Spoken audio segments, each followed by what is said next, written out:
In my mind and in my car, we can't rewind. We've gone too far. That's Industry 4.0. If it isn't connected yet, it's going to be connected. And the reality is that this digitization trend is going to continue, and more than that, it's going to speed up.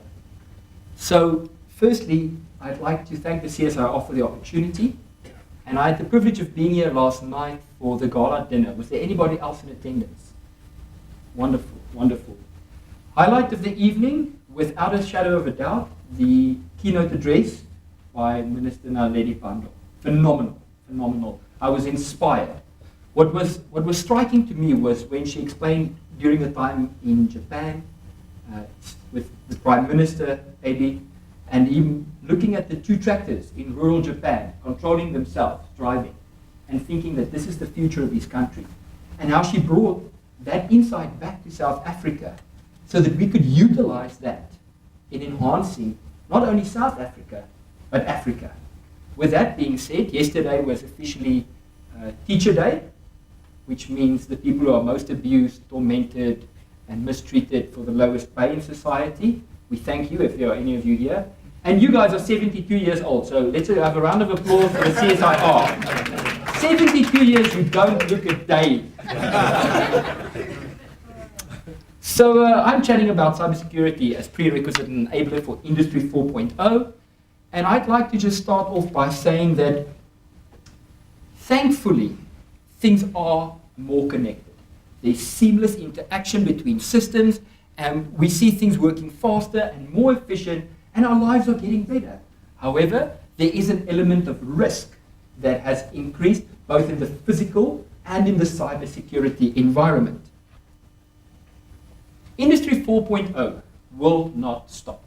This is my summary of what Industry 4.0 is like. And although focused very much around mechanical and industrial environments today, we know it's going to move into pharmaceutical, financial services, construction. It's already in agriculture. It's increasing in speed in agriculture. And the reality is that more and more of this will take place. The official definition of Industry 4.0 by my friends at PwC, the digitization of all kinds of stuff, I'd like to take a moment to honor the person, the pioneer, the official founder of Industry 4.0. Ladies and gentlemen, Reider, first person with an autonomous vehicle, first person with wearable technology, first person that used a truck for big data analytics, and he did predictive analytics in it as well. Location-based, how he was always lost using his phone for someone to come and collect him. It's better than Uber, you know? But the great thing about his electronic assistant was, unlike Alexa or Siri, she could actually, Kit could actually understand what he said half the time. So I think we should all pay homage to an original pioneer. Where to for the cybersecurity industry in this environment? Well, what my learned colleagues have done very eloquently is explain that in this Industry 4.0, when things go wrong, it's catastrophic. And because everything's connected, we now see a scenario that it reaches new heights of catastrophe, with billions of devices connected and millions of lives affected by this.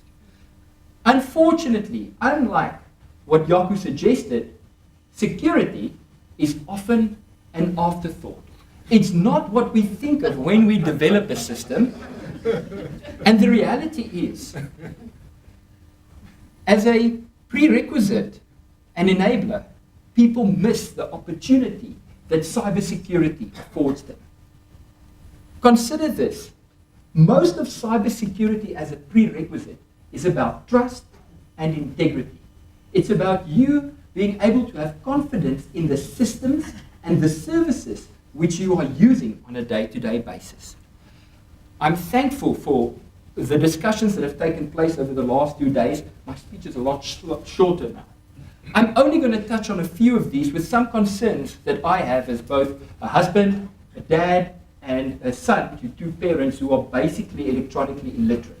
My mom and dad drive me crazy with their smartphones. Mobile devices, the first thing I just want to touch on by saying one word: privacy. The reality is, if you are using a product or a service and you are not paying for it, then you are the product or the service. Think about that. The monetization model behind those businesses means that that data which you are sharing and providing is valuable. You can think of WhatsApp as an example, you can think of Waze as another example, and there are a few others out there. I'm quite concerned because my daughters run around with smartphones, and I'm always wondering how much data is being collected about them. And do we as consumers really understand what the implication is of this data which is being collected? I'm very thankful that Jaco has illuminated us with regards to critical infrastructure and especially SCADA systems connected to the internet. My grave concern was a vigilante group, as what you've mentioned, having access to Kubo, as an example, and the havoc and chaos that they can cause there. Anybody here watch iRobot or Madam Secretary? Raise your hand. Everybody else, get DSTV now. So, 2 seasons ago, Madam Secretary, 1 season ago, Madam Secretary, NSA hacked Moscow's power grid, turned off the power in retribution. That'll teach them a lesson. A scenario, yes, but the reality might not be very far from that. And that risk extending to somebody with a different agenda, causing chaos for you or I. I'm very concerned about the school and education system because I have kids there. In terms of authentication, I just want to say that you probably use your digital identity today 10 times more than your physical. Who use their physical identity anywhere today? Okay, who use their digital identity by signing on to LinkedIn, Facebook, or any other system? Okay. Who doesn't have a smartphone? The reality is your digital identity follows you. And one of my friends jokes, and he often says that he hopes that Elon Musk allows him to log on with LinkedIn to his Mars rover because he just can't keep up with all the passwords and the systems that he's logging into. However, if that's compromised, what is the risk associated with it? How much of your information is actually exposed? Smart sensors, there was a scenario in the US, similar to the one that Jaco showed us, where a smart sensor was triggered in one area, a response team went out, and crime was perpetrated in another area. By the way, I'm all for smart sensors. I hate opening the garage door. I forever leave the lights on, and I forever forget to lock the doors. I think it's a male thing, I'm not sure. But the reality is, if I could have those automated, great. But is it something that I really need to connect to the internet? Is it really something that I want other people to have unauthorized access to potentially? On the big data analytics side, somehow the internet knows I have a bolt-on fetish. Every second website tells me about bolt-on. The question I have regarding that is, how much do they really know about me? And am I making the decisions that I think I'm making based on my own choice? By the way, my wife, we are blessed to have our third daughter, which firstly means that I was a really bad boy. That's why you end up with 3 daughters. Secondly, Amazon started marketing products to my wife before we confirmed the gender of our child. They knew, based on her browsing preferences, that she was pregnant again and spending my money. Lastly, I want to just touch on augmented reality, wearables, and VR. And I don't want to talk about cybersecurity. I want to just say to the CSIR and everybody else involved in this that I think VR, AR, is an opportunity in education that is unfathomable. With the democratization of data, prices coming down, the ability for someone in a rural environment to put on a VR headset and experience something firsthand, the impact of that, the education capability of that is phenomenal. And I really hope that we continue the research and the work that we are doing in that regard, because I see it impacting our continent in such an incredible way. The second part of our theme is cybersecurity as an enabler for Industry 4.0. And if you allow me, I'd like to play a bit philosophical with this. rather than talking about this, I'm going to take you on a journey to what I think is going to happen with cybersecurity. This is what I think the future of cybersecurity looks like. This is Wolverine. He has adamantium on top of his skeleton, claws in his hands that can open doors, and a unique ability to heal from any illness. And that's where I think cybersecurity is heading.